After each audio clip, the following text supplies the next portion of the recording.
Hello, everyone, and welcome to Live with Sheryl. I am your host, Sheryl Mebane, and this is my very special guest, Dr. Felicia Mebane. We have a different little layout here today, experimenting with some new things on the new season of Live with Sheryl. But as usual, I am an actor, writer, researcher, musician, and I love to talk about all those things as well as health on this show. And Dr. Felicia is our public health ninja who inserts all kinds of ideas and wonderful things that help us to be healthy along the way. And we hope that you will be participating if you are signed in on YouTube and you follow me there. I think your comments come straight on through and we can incorporate them. Otherwise, I will hit you up as usual after the show. So, welcome, welcome, welcome. As is often the case, we have a whole bunch of things to talk about today. And I'm very excited. And some of those things, some of y'all have already seen if you've been following me on social media. So, it won't be a complete shock and surprise, but we can still get in depth with it here. We'll still thank you, Felicia. We'll still oh, no. Oh, really? Really? Wow. That's acting. Sorry.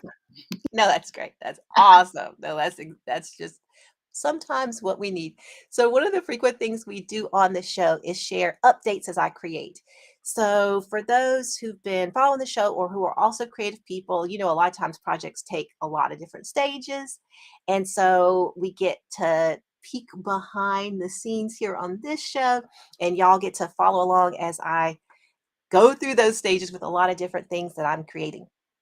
And so we're going to kick that off with some of what y'all have seen already, which is I have been having a blast with karaoke recently. So that's a lot of fun. And when I go to karaoke, it's just a blast for me. And I get to hear other people have fun and just remember that music is supposed to just be fun too. I mean, it's a career for me. It's also self-expression, but it's also just fun.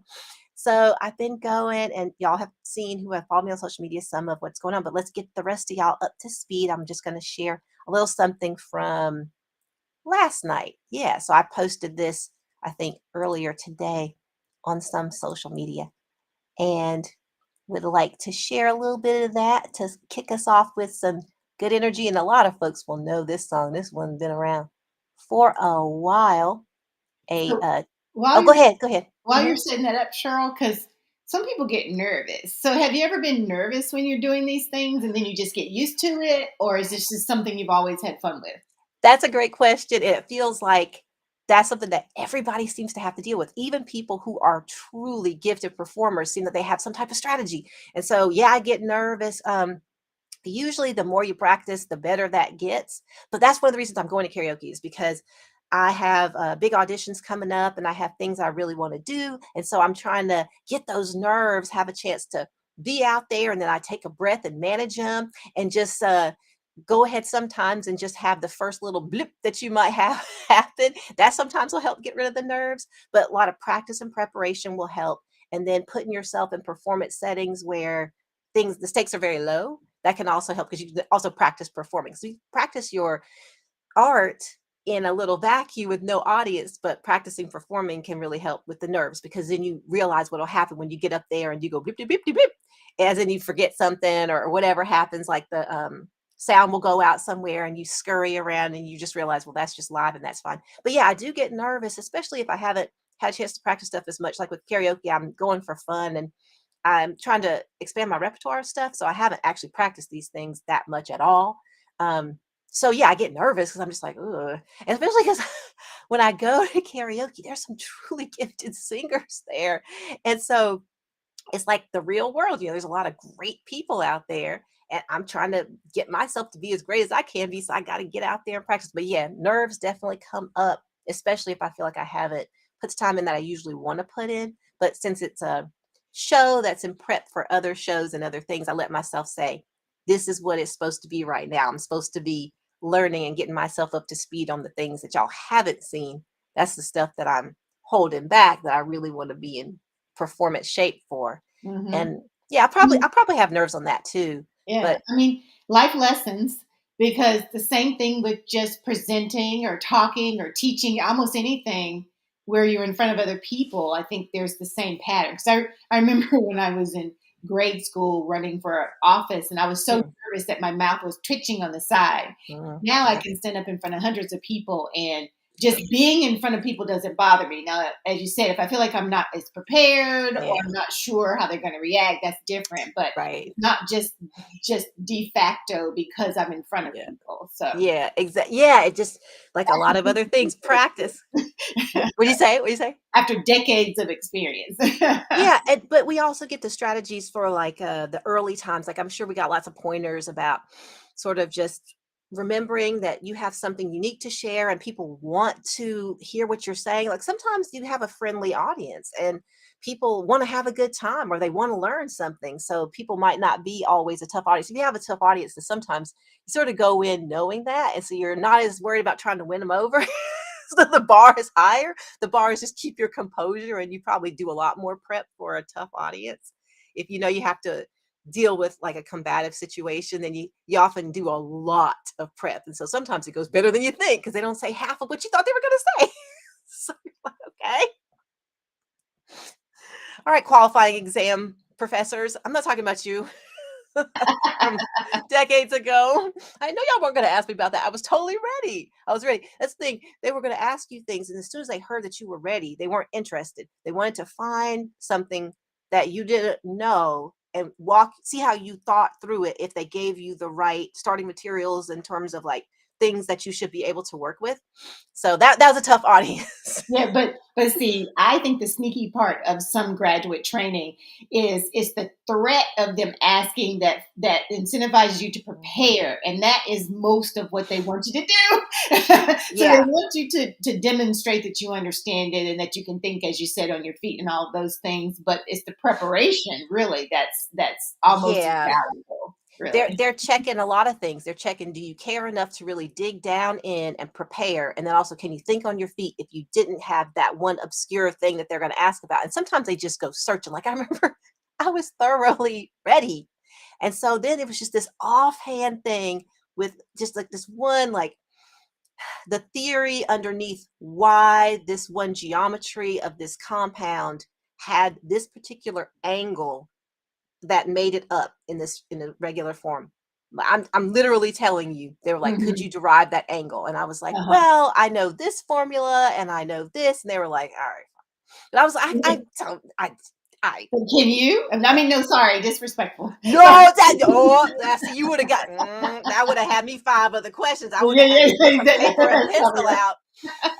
See, That's no, probably see, right. yeah, thinking on your feet and not being antagonistic, but also not making up anything. I was just saying what I actually knew I could maybe go from and admitting Right. like I'm not sure, but if I start from this, but then that's done in 2 dimensions and we need to go to 3 dimensions. And so then I was like, well, if I'm gonna project this on a third dimension, let me see. They were like, okay, fine. Right.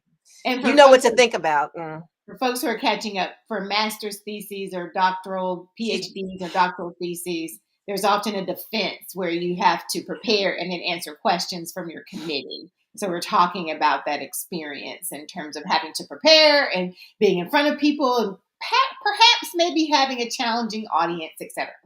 Yeah, it could be fun sometimes because you do all that prep and then they actually ask you some things that leaned on it. Sometimes you take exams and you prep and people don't really tap what you got ready for. And if you just pass it, then you're okay. But sometimes you're like, really? I really dug in. Like, come with it. I mean, I don't want to fail, but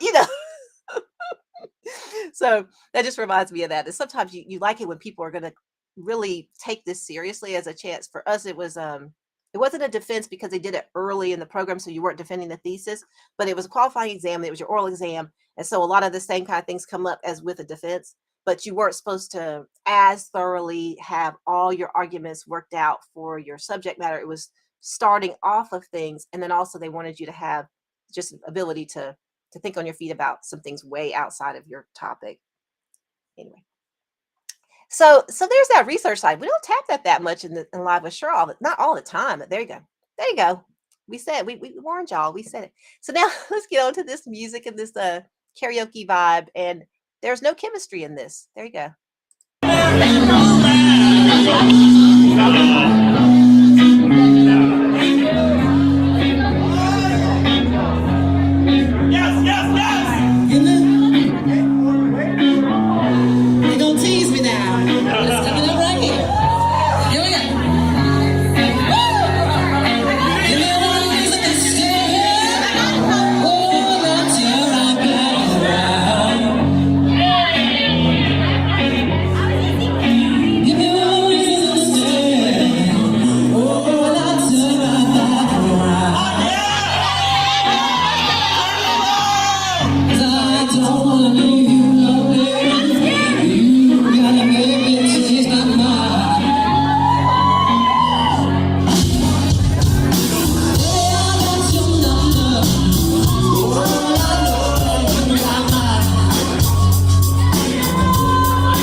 right, y'all. So that's You a can little. see me turning, right? Thank you. Thank you. So, yes, a little Tracy Chapman for the evening. So, thoughts, are y'all out there in these streets doing karaoke and having a great time? Do y'all have some live band karaoke where you are? When I was living in Cincinnati, we did. And of course, out in the DC area, I'm able to access live band karaoke. Thoughts, Oh, commentary. there's a thought in the chat from Tim D. Hi, Tim. It Hi. says, he said, it seems like the crowd's loving the performer. And they were right up there on the stage. Go, girl. Yeah, they're very sweet. And I tell Tim all the time that I'm like, I sometimes don't get it. And he's like, you're a good performer. And I'm like, I think they're just being nice. He's like, they are, but you're also a good performer. So I was like, thank you, Tim. Thank you, Tim. He didn't say I was the best singer because there are some really great singers in these karaoke streets. And I'm still, developing myself and whatnot. And so, you know, but he was like, yeah, Seemed like that matched your voice, like the level of it, seemed to match thank your you. voice pretty well. Yeah. Yeah, I think so. I think also that song, the way it is mixed and way the music is put out there in the room is probably a little bit easier to hear me too. And I could hear myself better. So sometimes it's just a bit easier if you know you can hear yourself and you can make the little micro adjustments as you go. That's easier. Some of the bigger songs, it's we don't have any in-ear monitors. We don't have any monitors come back to us like you do in other settings. This is just karaoke, y'all. So Right. we're Okay. just out there in the room, happy to have a great band. So but yeah, I thought I love that song. I think over the years maybe my voice can go a little bit lower, a little bit higher. I'm trying to expand my range a little bit. So at some point, I don't know if I could get that low as easily. Anyway, thank you. But I just wanted to share that, get a little music to start things off with Live with Cheryl, and then that was an update as I create. But now, gonna switch over to Cheryl's Weekly Media Minute. And if y'all had a minute on social media, y'all saw that I put this up a little bit earlier today. So there's just a couple of things that I was looking into that I could talk about. We can talk about more stuff going on in media and popular culture and just current events, whatever we want to talk about. But I was going to bring up the reboot of Frasier. I checked that out. I wasn't a huge Frasier fan, but that writing game, though, as a screenwriter, I'm just like, they are, at least with the most recent episode I was watching, they were digging into specific comedy because they had already established some of the new characters. And so the jokes were narrowly coming out of who these folks were, what their relationships were. And I was saying that, and then I looked online to see people's commentary. I guess it took a couple of episodes for them to establish the newer characters. And then they were able to do that kind of thing. And I hadn't seen those episodes. I had just come in last week and said, oh, let me check this out. So I was admiring that as a screenwriter. I said, even if I'm not somebody who's just enraptured by those particular storylines, I can really respect that craft. I was like, that line only comes from that character in this situation. It's great. So I was appreciating that. Have you checked it out, Felicia? Or are you the same kind of way? You're not a huge Frasier fan, but Well, it's interesting because as I think back, I think I did watch seasons of Frasier because I like things that are different. It wasn't your typical show at the time, and like you said, it was good quality, not something that resonated with me on a personal level. But I could, like you said, I respected the craft. I don't think it's something that I have any impulse to go back to, though. Even if it is well done and yay for them, it wasn't. I didn't connect with it like that. yeah, I think that I'm glad they're doing updates and reboots that give actors who are in the age group that he's in a chance to talk about stories that are relevant for the age group. I like that, but it's just a particular like sort of snooty environment that I guess he comes from in his sort of like snooty kind of way. I just don't resonate with that that much. It's just hard. Not that they don't make fun of it because I think they do. Right. Not every character is just like him. They sort of have that tension around that, but it just is not my main thing. But I really respected the craft. I know there are a lot of people who really appreciate that show is back. So I saw that. And also I've been just in getting to the place in the year where I focus a bit more on music. I've been taking masterclass.com courses focusing on music more so. And so I know, Felicia, you're a big Christina Aguilera fan. So I checked out her master Yes, class. I am. Yes, yes. And you really put me on her, like, because her style of singing just has so much in it and it's undeniably technically just amazing. But I gotta tell you, because it's such a difference than how I usually am approaching things more simplistically. Just her style is just sort of overwhelming for me. But the way she would break stuff down, she wasn't trying to teach people to have her style. She was trying to help when she had different case studies and as a part of it, she was trying to help folks get where they wanted to go. And I loved how she was unafraid to ask them what they wanted to do, listen to them, and then say, okay, you think your problem is this if you want to get there, but it's really this, and that's how you're going to get there. I love that she was like, I hear you. I see what kind of singer you are. Now tell me why you think you aren't there. And they sometimes would get it right. And sometimes she'd be like, no, that's not it.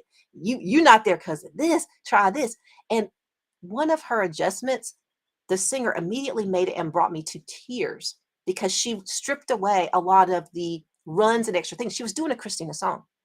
And she thought, okay, well, how do I choose more embellishments? And Christina was like, oh, that's not what you need to do. And this is Christina Aguilera, who does a lot of wonderful things. This is what her brain does, just naturally does all these great things because she's trained herself to be able to express herself with all that complexity. But she was advising this young lady to make sure to simplify, and then that emotional connection would come through more. And it did like that. And I was just like, thank you, Christina. You're not trying to make a mini Christina out there. You're trying to help people do them.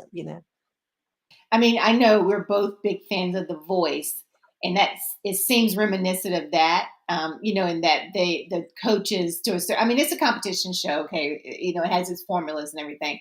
But some of the my most favorite parts. Is that right? Some of my favorite my how do you say that? Anyway, some of my favorite parts, my most favorite parts, okay, are when the coaches were one on one with the singers, and then they would point out some of these things, and were really listening, like you said, to what they were doing, and then thinking about the nature of the song, the structure of the song, and all of that. I mean, those were some pretty powerful moments, I think. They are, and it's just so educational, and it's such a respectful space to be in when someone's really listening to what someone else is trying to do and then really helping them get there. It's just such a beautiful thing to be in as someone who works in education or someone who could appreciate just somebody helping somebody else on their journey. It's just a beautiful thing to watch. There's just so little ego in it. There's so much just appreciation for how much knowledge people have who perform at a high level, and they're students of their game a lot of times, and that can be very intimidating sometimes if you're somebody who's newer in a certain thing. But then people have such an open heart about sharing stuff. Girl, if you just do this and this, is going to be better for you. And then sure enough, it helps. So it's pretty amazing. Let's see, I also was listening to Mariah Carey's masterclass because it was suggested after Christina's. This is all masterclass.com. So I just have that little annual subscription. I can just get all these different things. And so Mariah's was focused on the voice as an instrument that she would use for production, for songwriting. It wasn't as dug down into the singing. It had that in there a little bit, but it was really reminding me of the part of my journey where I'm going to be doing the production again, but also a lot of songwriting. So that was the surprise for me because I really didn't read a lot ahead about what she was really trying to cover. It just came up and I said, let me check it out. So I love that. And it was surprising too. I think she's just trying to really have people understand that she was marketed as this vocal, fierce diva person. And she's like, that was how I was sold. But I was always arranging my things. I was always doing production. I was always doing that. But that just wasn't how I was sold and marketed. And I was like, thank you. Go ahead and let people know what artistry is really going on and how it doesn't fit the marketing, but it's still what's happening. And that was one of my immediate thoughts about both of them, because Mm, they are vocally talented, and you hear about how they're produced. This person wrote this, they had to get into a lane and all of that. So I love the fact, because I'm not sure every artist can do what they're doing in these classes. So I love that they're showing, yes, I understand what I'm doing. I yeah. can even teach it to you, and not just what I'm doing, singing personally, but the arranging. And I saw a little snippet of one of Christina's, I think, and she was literally just talking about, if you're too close to the microphone, you get this reverberation, you have to stand back a little bit or something. Like, even if you're trying to be loud, you don't want to be too close. I was like, oh, okay, points. Tips, here we go. So Yeah. I'm just so glad that they're that there's this vehicle for them to show all of that. It's wonderful because I think we just so subtly narrow people down in the interest of the marketing of them being effective to selling units at a particular moment to break through the wall of other performers and say, well, they're just singular in this talent. Well, they are, but they also have all this other stuff. Okay, but the first message that people wanted to market, make sure we all knew, was this. And so that's still what is a lot of what is said about those two vocalists. So yeah, and Christina was really talking a lot too, over emphasizing over and over again that the journey in the music business, and I think it's probably true with the art business and a lot of business in general, is really one of a head game. Like you really have to keep refocusing yourself. Here's this setback. Here's this thing that happens live, and your nerves got to you, and blip happened, and then everybody talks about it, and you got to just okay, that happened. That's a moment. They'll stop talking about it. I'll move on, and it's a head game over and over and over again.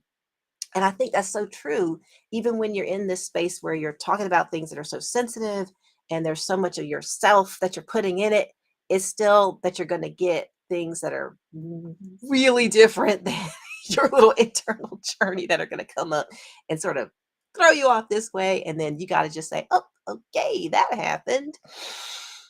Breathe. Okay, now I learned something, I think, from that. Scramble, get yourself back together, and then on you go. If you want to really be in this game, that's she gave way more specific. If y'all have master classes, check it out because Christina's was a longer master class than what Mariah put out, and so there's a lot like technical things in there about performance tips, also mic management for studio and performing live, and just tips on all kinds of things, including preserving your voice. And that's very helpful anytime you have anything you're trying to do. How can you make sure you can do it repeatedly, repeatedly, repeatedly, and not just blast yourself out of the game just because you don't use ear protection or you don't do your vocal rest when you need to. Very informative, very useful. We like to share lots of good tips and resources on Live with Cheryl. We hope you will check those things out if you need them on your journey. Let's see what else we got going on. So, updates as I create. There's more than just music going on this time of year, even though I am focused on that a little bit more than other things at this time of year. I have some other updates for the other areas of my business, and I wanted y'all to know a few of the things going on. So, I've been previous to having this music focus, I was focusing on doing some screenwriting. And so I've been sending out my screenplays, sending out log lines, and I've been excited to use a couple of different services to do that. Some of them are really affordable, some are just affordable. And I've been happy to also run across some tips about updating your log lines. So log lines are these uh, I don't know, 50 word, a couple sentences, shorter kinds of ways to introduce people to your script. So if people don't like your log line, a lot of time they're not going to even ask to read the script or synopsis or anything. So that's one of these little marketing materials that you need to have. So I was reading some tips about what you ought to do to highlight your really strong, interesting concepts. And I said, ooh, I think I need to edit my log lines so I can, yeah, all right. Yeah, the thief in the wind out by the sea's log line, not quite where it needs to be right now. So I need to get back in there. And I have my other two, I might have another feature and other two pieces that are pilots that also could use a little zhuzh. So I've been happy to be learning, even though it's not the main time of year where I do the screenwriting. I'm still checking out. So there was a webinar through coverfly.com recently where they were talking about what's going on post strike, and they had like three managers of screenwriters. So they have people who are working on the management side. They have been writers in the past, some of them have been agents in the past, but they're managers now. And so they were talking about how everything is back up and going, but not completely the way it was before. And just with the pandemic anyway, even before the strike, there's lots of change about like what can be done remotely, and including things like for writers trying to break in, taking meetings. Like people are still taking a lot of general meetings where a writer will sit and talk with someone who might want to be a part of helping make their work a reality. And those meetings used to be in person in New York and in LA, but I guess a lot of them are still trying to use those COVID safety protocol kind of things, and they're remote, which helps those of us who aren't in LA or New York or Atlanta or any of the hubs. It helps us to have a chance to get in the game. And they're still emphasizing stuff like, if TV is what you really want to do for writing, for screenwriting, then still, if you get staffed on a show, you would be in person. Most shows, I guess, are not exclusively remote anymore.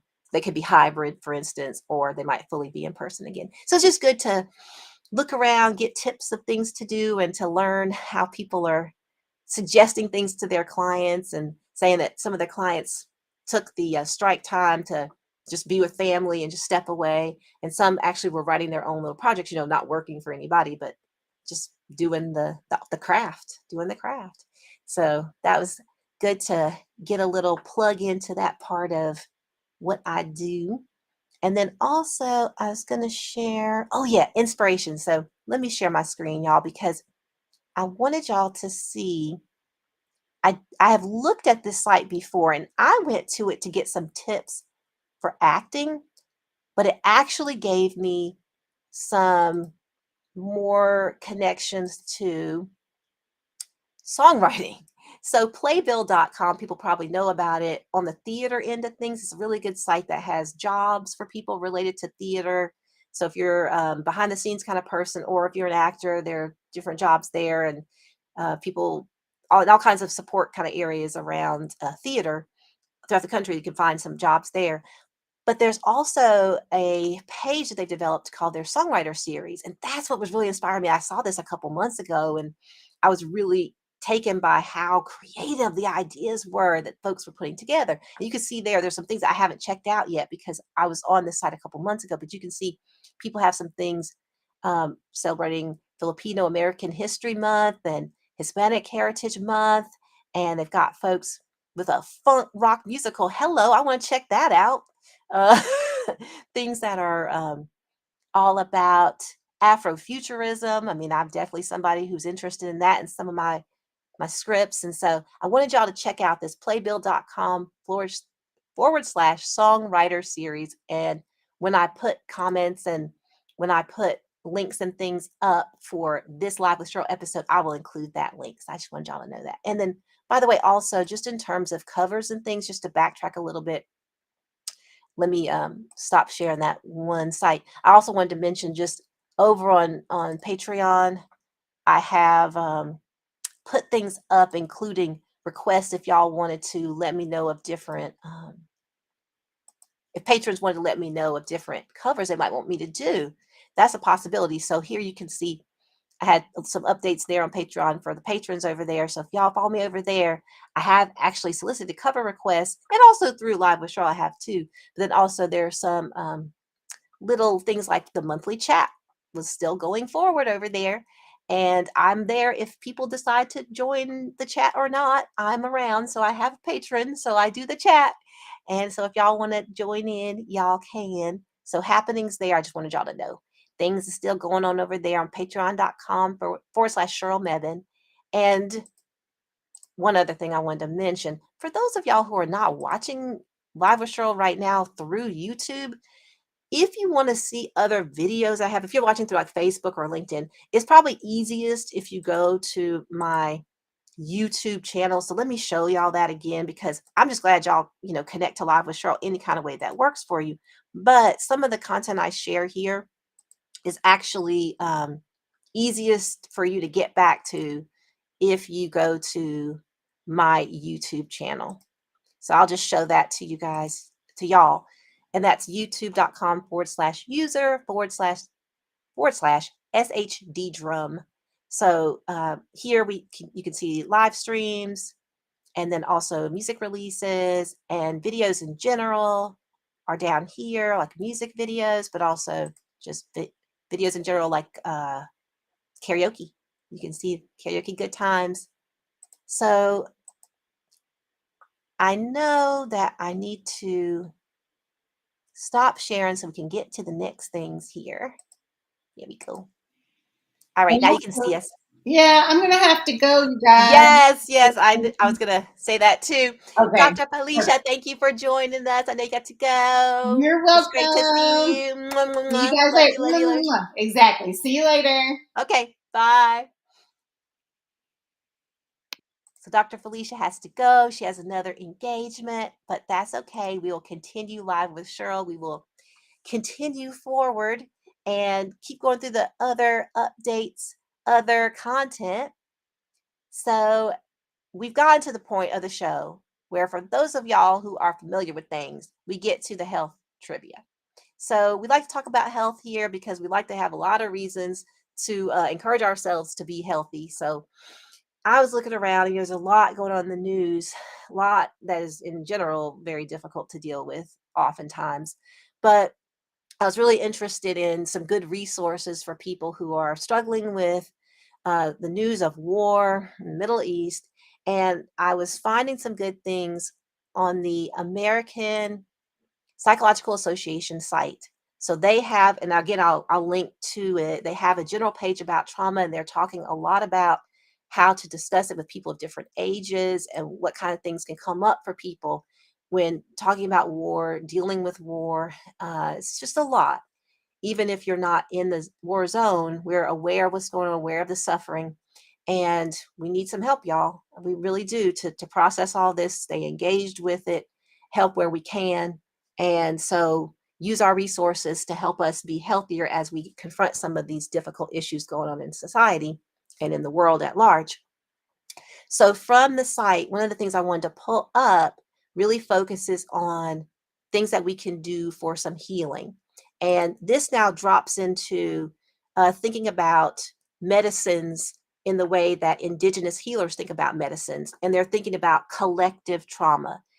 So I'm going to share my screen here to walk you through, and then we'll get to the health trivia via giving y'all a little bit of background so y'all will know sort of what they're talking about with this health trivia here. So I'm going to share my screen, and I think this is a really good subset of larger resource from the American Psychological Association. I think y'all can see that. Let me just pop over and double check, see how well you can see it. Okay, good. Yeah, you can see it.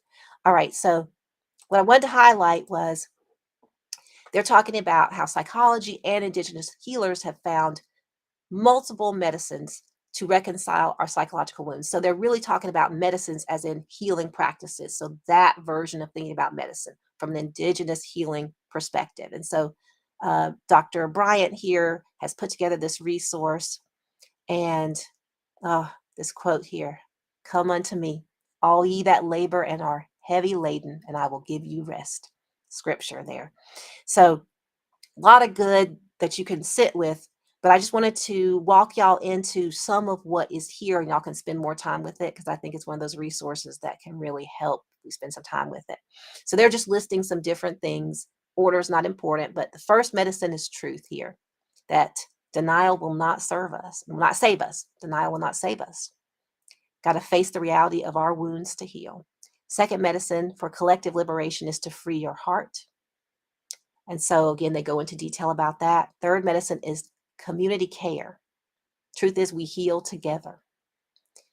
It's profound, and I don't want to rush this, but I think statements like rewriting the script that says there are things that are, that basically are the script is not serving us. And it goes into detail there into the third medicine. And then we are to recite the love language of your ancestors. Now, that just sounds profound and beautiful. Fourth medicine is self-care. We've talked a lot about that on this show. And so then before I show on this screen the fifth medicine, which I hope I haven't been showing yet, I don't think I have, then that's our health trivia for today. So the fifth medicine is blank. And so by context, you should be able to have a guess here, but they've gone into detail there from that website. It says we transform in the process of making art. Tap the mental health benefits of artistry. Reduce your stress, reconnect with your soul, dance, write, speak, design. So with all of that information, what do you think the fifth medicine is? Is it rest? Is it exercise? Is it creativity? I'll give you a little bit of this karaoke music, give you some time to type in your suggestion. I'll see if I can get to that.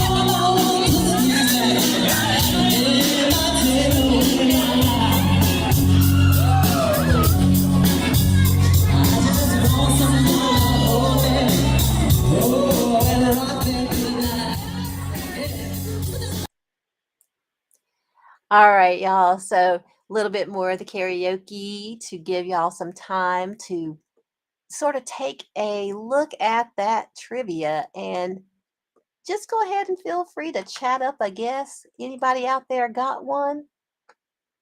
I'm looking. I'm going to close my chat, open the chat again, see if y'all got anything because I want y'all to be able to participate. If you want to participate, I'll give you some more time. 5, 4, 3, 2, 1. All right, y'all. Let me. Oh, I see Tim D. Tim D said creativity. It just popped in right then. That's right, Tim. You got it. So, the fifth medicine, according to this resource, is creativity. And I'm going to go ahead and let y'all see it in the caption.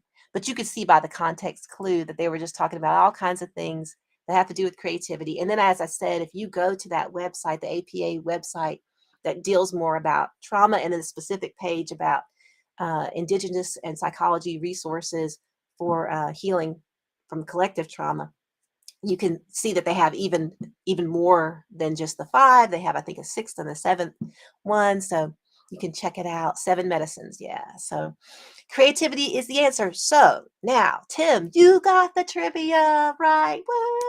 Yeah, go Tim. My question for you, Tim, do you want to hear more? Give me one reason to stay here.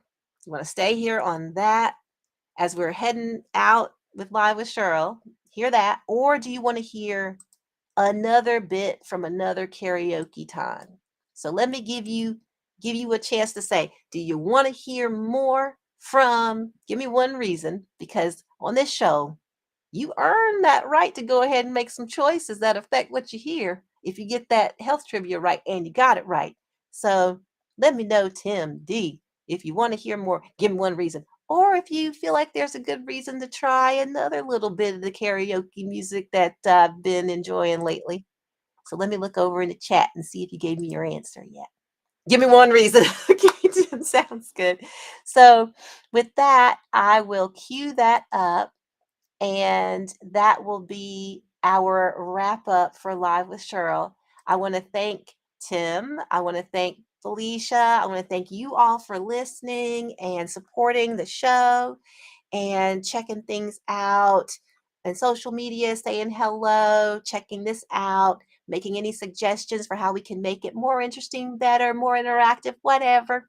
Next Live with Sheryl is going to be in 2 weeks on November 2nd at 8 p.m. Eastern Standard Time. I'm just going to let y'all go ahead and rock out to some more. Give me one reason, because Tim gave me one reason. So we're going to go ahead and stay here with a little bit more karaoke, and we'll see you next time on Live with Sheryl. Bye.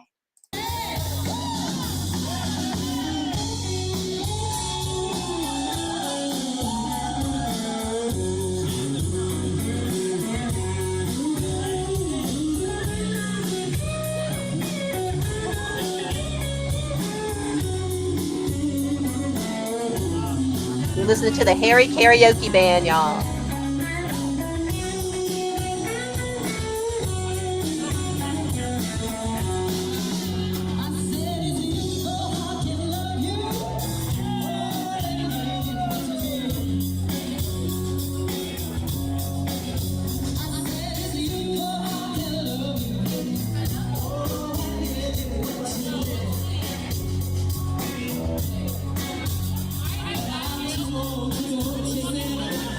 Yes, my friends.